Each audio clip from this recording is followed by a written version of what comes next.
বাচ্চার খুব অতিরিক্ত মাত্রায় জ্বর আসছে, জ্বরের সঙ্গে খিঁচুনি হচ্ছে বা কোনো অ্যালার্জির প্রবণতা বাড়ছে বা শ্বাসকষ্ট হচ্ছে, সেই জিনিসগুলো কিন্তু চিন্তার কারণ। অনেক বাচ্চার ক্ষেত্রে কোনো সাইড এফেক্ট দেখা যাচ্ছে বা নেওয়ার পর অসুবিধা হচ্ছে, সেই ভ্যাকসিনগুলো অলরেডি ডিসকার্ড করে দেওয়া হয় টাইম শিডিউলের মধ্যে না নিলে। তারপর আমরা শুরুই করতে পারবো না সেটা। কিছু সংখ্যক বাচ্চা বা মানুষ যদি ভ্যাকসিন নাও নেয় তাহলেও কিন্তু তারা প্রোটেকশন পায়। বড় বাচ্চাদের ক্ষেত্রেও ভ্যাকসিনেশন গুরুত্বপূর্ণ। কিছুদিন ভ্যাকসিনেশন দিলাম তারপরে বন্ধ করে দিলাম, সেটা নয়। বড়দের ক্ষেত্রেও ভ্যাকসিনেশন কিন্তু সমান গুরুত্বপূর্ণ। নবজাতকদের ক্ষেত্রে ভ্যাকসিন নেওয়াটা ঠিক কতটা জরুরি সেই সম্পর্কে আমরা আজ কথা বলবো। অনেক মা বাবা রয়েছেন যারা বাচ্চার ভ্যাকসিন রয়েছে সেটা ভুলে যান, কিন্তু পরবর্তীকালে সেই ভ্যাকসিনটা কি আবার নেওয়া যেতে পারে, সেই বিষয়ে আমরা আজ জেনে নেব। নমস্কার, আমি মৌপ্রিয়া এবং আমাদের সঙ্গে এই মুহূর্তে রয়েছেন গৌরীদেবী হসপিটালসের পিডিয়াট্রিক ডিপার্টমেন্টের অ্যাসোসিয়েট প্রফেসর ডক্টর বিনোজ কুমার মাঝি। স্যার, আপনাকে অনেক অনেক স্বাগত জানাই। নমস্কার, আমি doctor বিনোজ Kumar Majhi, associate professor, department of paediatrics. Sir, প্রথমে জানতে চাইবো শিশুদের ক্ষেত্রে ভ্যাকসিনেশন এতটা গুরুত্বপূর্ণ কেন? ভ্যাকসিনেশন বা টিকাকরণ খুবই গুরুত্বপূর্ণ আজকের দিনে। আমরা যখন দেখেছি কোভিডের সময়, তখন ইমিডিয়েটলি আমরা দেখেছি যে নতুন ভ্যাকসিন আবিষ্কার করে সব মানুষকে কভারেজ করা কতটা গুরুত্বপূর্ণ, যাতে রোগটা এক মানুষের থেকে অন্য মানুষকে না ছড়ায়। তো সেই জিনিসটা যেমন গুরুত্বপূর্ণ, প্রোটেকশন যেমন হয়, পার্সোনাল লেভেলের প্রোটেকশন, যে বাচ্চাটা বা যে মানুষটি ভ্যাকসিনেশন নিচ্ছে তার প্রোটেকশন, এবং অন্যদের প্রোটেকশন যেটাকে বলে হার্ড ইমিউনিটি। যেমন হয়তো কিছু সংখ্যক বাচ্চাকে আমরা ভ্যাকসিন দিলাম, সেই সংখ্যক ভ্যাকসিনেশন যারা হলো এক মানুষ থেকে অন্য মানুষকে যখন ট্রান্সফার হচ্ছে বা ট্রান্সমিশন হচ্ছে, যখন একটা রোগাক্রান্ত বাচ্চা সংস্পর্শে একটা ইমিউনাইজড বাচ্চা এলো, তার থেকে রোগাক্রান্ত বাচ্চা থেকে কিন্তু ইমিউনাইজড বাচ্চার ক্ষেত্রে যে রোগটা ছড়াচ্ছে না তখন, তো সেইখানে আমরা বন্ধ করে দিতে পারি, যেটাকে বলে হার্ড ইমিউনিটি। তার মানে কি হচ্ছে, যে কিছু সংখ্যক মানুষকে যদি আমরা ভ্যাকসিন দিয়ে কভার করতে পারি বা ইমিউনাইজড করতে পারি, তাহলে কিন্তু কিছু সংখ্যক বাচ্চা বা মানুষ যদি ভ্যাকসিন নাও নেয় তাহলেও কিন্তু তারা প্রোটেকশন পায়। তো সেই জন্য ভ্যাকসিন খুব গুরুত্বপূর্ণ, নিজেদের প্রোটেকশনের জন্য, রোগ সংক্রমণ থেকে বাঁচার জন্য এবং অন্যদেরকে বাঁচানোর জন্য, যেটাকে আমরা হার্ড ইমিউনিটি বললাম। স্যার, কি কি ভ্যাকসিন রয়েছে যেগুলো আমাদের নেওয়া উচিত? ভ্যাকসিন তো জন্মের পরে, যেমন হেপাটাইটিস বি আছে, এটা 24 ঘন্টার মধ্যেই নেওয়া উচিত জন্মের পরে। এমনকি বিসিজি টিকা আছে, ওরাল পোলিও ভ্যাকসিন আছে, এগুলো জন্মের সঙ্গে সঙ্গেই দেওয়া হয়। তারপরে 6 সপ্তাহ আছে, 10 সপ্তাহে, 14 সপ্তাহে, এরকম করে ইমিউনাইজেশন শিডিউল অলরেডি করা আছে, যেগুলো আমরা ন্যাশনাল ইমিউনাইজেশন প্রোগ্রাম বা ইউনিভার্সাল ইমিউনাইজেশন প্রোগ্রামের আন্ডারে বাচ্চা জন্মানোর সঙ্গে সঙ্গেই, সেটা প্রাইভেট হোক বা গভর্নমেন্ট হসপিটাল হোক, সেখানে ভ্যাকসিন দিয়ে, জন্মের যে ভ্যাকসিনগুলো বললাম সেগুলো দিয়ে সঙ্গে সঙ্গে ভ্যাকসিন কার্ডও প্রোভাইড করে দেওয়া হয়, এবং নেক্সট ইমিউনাইজেশনের যে শিডিউল সেটা কিন্তু লিখে দেওয়া হয় যে কত তারিখে আপনি আসবেন মোটামুটি পক্ষে। বড় বাচ্চাদের ক্ষেত্রেও ভ্যাকসিনেশন গুরুত্বপূর্ণ। যেমন এখন অ্যাডোলেসেন্ট ভ্যাকসিনেশনের ক্ষেত্রে যদি আমরা ধরি, যেটা এইচপিভি বা হিউম্যান প্যাপিলোমা ভাইরাস নিয়ে যে কথাটা বলা হচ্ছে, এটা সার্ভাইকাল ক্যান্সার বা ছেলেদের ক্ষেত্রেও যেগুলো জেনাইটালিয়া ক্যান্সার যেগুলো আছে বা ওয়ার্ট আছে, সেগুলোর ক্ষেত্রে প্রিভেনশন দেয়। তো সেই জন্য যেরকম টিটানাসের ক্ষেত্রে 10 বছর বয়সে, 15 বছর বয়সেও দেওয়া হয়, বা মহিলাদের ক্ষেত্রে বা পুরুষদের ক্ষেত্রে অ্যাডোলেসেন্ট এজ গ্রুপের পরও বড় বয়স পর্যন্ত যারা নেননি আর কি এইচপিভি ভ্যাকসিন, তাদেরকে ভ্যাকসিনেশন দেওয়া, সেগুলো সমানভাবে গুরুত্বপূর্ণ। শুধুমাত্র আমাদের ধারণা যে বাচ্চাদের ক্ষেত্রেই ভ্যাকসিনেশন দেওয়া হয়, কিছুদিন ভ্যাকসিনেশন দিলাম তারপরে বন্ধ করে দিলাম, সেটা নয়। অ্যাডোলেসেন্ট এজ গ্রুপ এবং বড়দের ক্ষেত্রেও ভ্যাকসিনেশন কিন্তু সমান গুরুত্বপূর্ণ। জরুরি। ভ্যাকসিনেশনের কি কোনো সাইড এফেক্ট রয়েছে? হ্যাঁ, ভ্যাকসিনেশন যেমন অন্য মেডিসিনের সাইড এফেক্ট আছে, সেরকম কম বেশি সব ভ্যাকসিনেশনের সাইড এফেক্ট আছে। যেরকম আমরা দেখবেন, শুনে থাকবেন যে 6 সপ্তাহের ভ্যাকসিনেশন যখন করা হচ্ছে বা 10 সপ্তাহে, হ্যাঁ, যে ভ্যাকসিন দেওয়ার পর বাচ্চা কান্নাকাটি করছে, জায়গাটা ফুলে যাচ্ছে, জ্বর আসছে, সেই অল্প মাত্রায় যে সাইড এফেক্টগুলো হয়, জায়গাটা ফুলে যাওয়া, লাল হয়ে যাওয়া, জ্বর আসা, বাচ্চা একটু কান্নাকাটি করছে, সেগুলো আমরা প্রায়শই দেখে থাকি কিছু কিছু ভ্যাকসিনেশনের ক্ষেত্রে, বিশেষ করে ডিপিটি ভ্যাকসিনেশনের ক্ষেত্রে।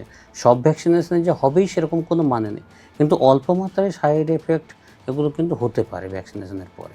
এটা কখন চিন্তার কারণ হয়ে ওঠে? যদি অল্প মাত্রায় থাকে বা লোকালাইজ থাকে, যেটাকে আমরা বলি, যে জায়গাটা ফুলে গেল, একটু লাল হয়ে গেল, অল্প জ্বর এলো, সেগুলো কিন্তু চিন্তার কোনো কারণ নেই। কিন্তু যখন দেখব যে বাচ্চার খুব অতিরিক্ত মাত্রায় জ্বর আসছে, জ্বরের সঙ্গে খিঁচুনি হচ্ছে বা কোনো অ্যালার্জির প্রবণতা বাড়ছে বা শ্বাসকষ্ট হচ্ছে, সেই জিনিসগুলো কিন্তু চিন্তার কারণ। তখন তৎক্ষণাৎ ডাক্তারবাবুর কাছে নিয়ে যেতে হবে। আর আরেকটা গুরুত্বপূর্ণ জিনিস যেটা, ভ্যাকসিনেশন দেওয়ার পর সঙ্গে সঙ্গেই কিন্তু ভ্যাকসিনেশন সেন্টার থেকে বেরোবেন না। ভ্যাকসিনেশন সাইড এফেক্ট বা সিভিয়ার অ্যানাফিলিসিস যে রিয়াকশানটা হয়, সেটা মোটামুটি 30 মিনিটসের মধ্যেই হয় বা হাফ ঘন্টার মধ্যেই হয়। তো সেই জন্য ভ্যাকসিন নেওয়ার পর ভ্যাকসিনেশন সেন্টারে বা টিকাকরণ কেন্দ্রে অন্ততপক্ষে 30 মিনিট অপেক্ষা করা উচিত। ডিলেড ভ্যাকসিন হলে কি হতে পারে, মানে ভ্যাকসিন নিতে সচরাচর বাবা মারা ভুলে যান, তো সেক্ষেত্রে কি কোনো উপায় রয়েছে? উপায় তো আছে, কিন্তু আমি বলবো যে ভ্যাকসিনেশন সব সময় মতো নেওয়া উচিত, অ্যাজ পার শিডিউল। যেরকমভাবে করে দেওয়া আছে পরবর্তী ডেট এত তারিখে আছে, সেই অনুসারে আমরা ভ্যাকসিনেশন নেব। কিন্তু যদি দেরি হয় তাহলে আমরা ক্যাচ আপ ভ্যাকসিনেশন যেটাকে বলি, যে একটা ভ্যাকসিন শিডিউল ভুলে গেছেন বা নেওয়া হয়নি কোনো কারণে, তাহলে ওটাকে মডিফাইড করে পরে আমরা একটা শিডিউল বানাই যেটাকে ক্যাচ আপ ভ্যাকসিনেশন বলে। মনে করুন কোনো বাচ্চা নিতেই আসেনি, 3-4 বছর বয়সে আসছে ভ্যাকসিনেশন নিতে, তখন তো সব ভ্যাকসিন দেওয়া সম্ভব নয়, বা প্রথম বয়স থেকে যেভাবে ভ্যাকসিনেশন দেওয়া হচ্ছিল সেইভাবে কিন্তু ভ্যাকসিনেশন আমরা ফলো করতে পারবো না। তখন আমরা ক্যাচ আপ যে ভ্যাকসিনেশন শিডিউল আছে সেই অনুসারে আমরা ভ্যাকসিনেশন করি। তবে প্রত্যেক আমাকে বলতে চাই যে যেমন সময় মতো বা অ্যাজ পার শিডিউল ভ্যাকসিনেশন নেওয়া উচিত। আপনি যেমন বললেন একসাথে সব টিকাগুলো দেওয়া উচিত নয়, তাহলে এই ক্যাচ আপ জিনিসটা কি? ক্যাচ আপ ভ্যাকসিনেশন হচ্ছে, মনে করুন ভ্যাকসিনেশন নিতে পারেনি বা ভ্যাকসিনেশন নিতে ভুলে গেছে, হয়তো 6 সপ্তাহ, 10 সপ্তাহ, 14 সপ্তাহ, এরকম বলছে 1 মাস পর পর ভ্যাকসিনেশন নেওয়ার কথা প্রথম অবস্থায়। এবার মনে করুন কেউ হলো 3 বছর বয়সী, যাকে দেখা গেলো যে কোনো ভ্যাকসিনেশনই নেয়নি, তখন যে ডায়রিয়ার জন্য যে রোটা ভাইরাসের ভ্যাকসিন আছে সেটা আমরা দিতেই পারবো না, কারণ এক টাইম লিমিট আছে, ওই বয়সের পরে আমরা দিতেই পারবো না, তো তাকে আমরা সেটা দেবো না। সব ভ্যাকসিনগুলো এরকম 1 মাস পর পর আবার নতুন করে শুরু করা সম্ভব নয়, তখন একটা নতুন শিডিউল করে দেওয়া হয় যে আপনি নেক্সট পরবর্তী ভ্যাকসিনেশনে এই ভ্যাকসিনগুলো দেবো, এইটা নেওয়া হবে, এতদিন পরে আসতে হবে। সেটা হচ্ছে ক্যাচ আপ ভ্যাকসিনেশন শিডিউল। প্রত্যেক বয়সের জন্য আলাদা আলাদা করে ওরকমভাবে করে দেওয়া হয়, যে কে কোনটা গত ভ্যাকসিনেশন নিয়েছে বা আপ টু ডেট করা আছে, কোনগুলো বাকি আছে, সেগুলো দেখে আমরা নতুন করে একটা শিডিউল করে দিই। যেরকম অ্যামিনেশন শিডিউলে যেরকম ফরম্যাট আছে সেটা নয়, আমরা নতুন করে একটা বানিয়ে দিই, সেইটা ফলো করলেই হয় তখন। মানে বাবা মায়ের অবহেলার জন্য বাচ্চা সেই যে ভ্যাকসিনেশনটা বাদ পড়ে গেল সেটা আর কখনোই পাবে না।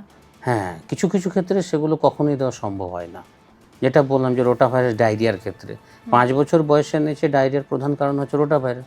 এবার যদি টাইম শিডিউলের মধ্যে না নিল, তারপর আমরা শুরুই করতে পারবো না। সেটা শুরু করলে অযথা কমপ্লিকেশন বাড়বে বা সাইড এফেক্ট আপনি যেটা জিজ্ঞেস করলেন সেগুলো বেশি পরিমাণে হবে, সেই জন্য আমরা ওই ভ্যাকসিনগুলো শুরুই করতে পারবো না কখনোই।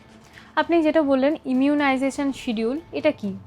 ইমিউনাইজেশন শিডিউল বা ভ্যাকসিনেশন কার্ড যেটা সবাই বোঝেন যে টিকাকরণ যে কার্ডটা, যে একবার ভ্যাকসিন দিলাম জন্মের সময়, সেই ডেটটা যেমন দেওয়ার সময় যেমন গিভেন ডেট লিখে দেওয়া হলো, পরবর্তী ক্ষেত্রে লেখা থাকে যে ডিউ ডেট, যে কবে আমি আবার আসবো ভ্যাকসিন দিতে।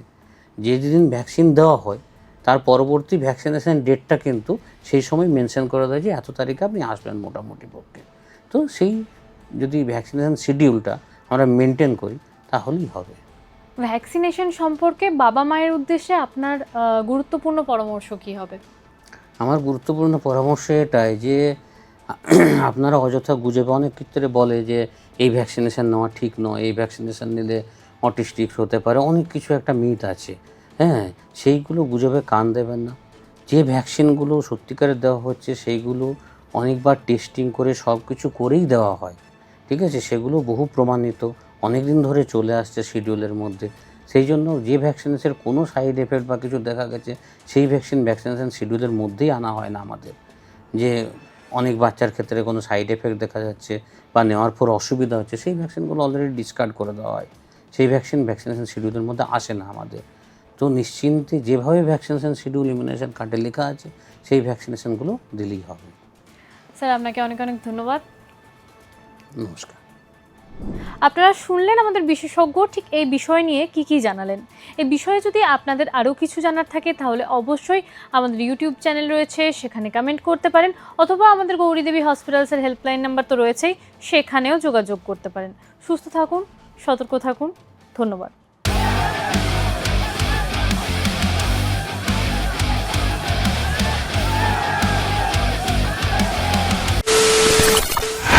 খবরের নামে প্রতিদিন সন্ধে আপনার ড্রয়িং রুমে কি শুধুই চিৎকার চেঁচামেচি? আসে বিতর্কের নামে চলে গালাগালি আর কাদা ছোড়াছুড়ি। এবার সময় পরিবর্তনের,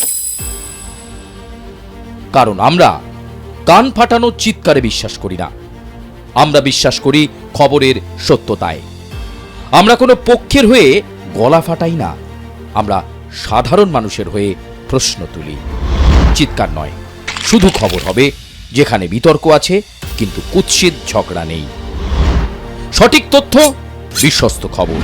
নজর রাখুন আর প্লাস নিউজে।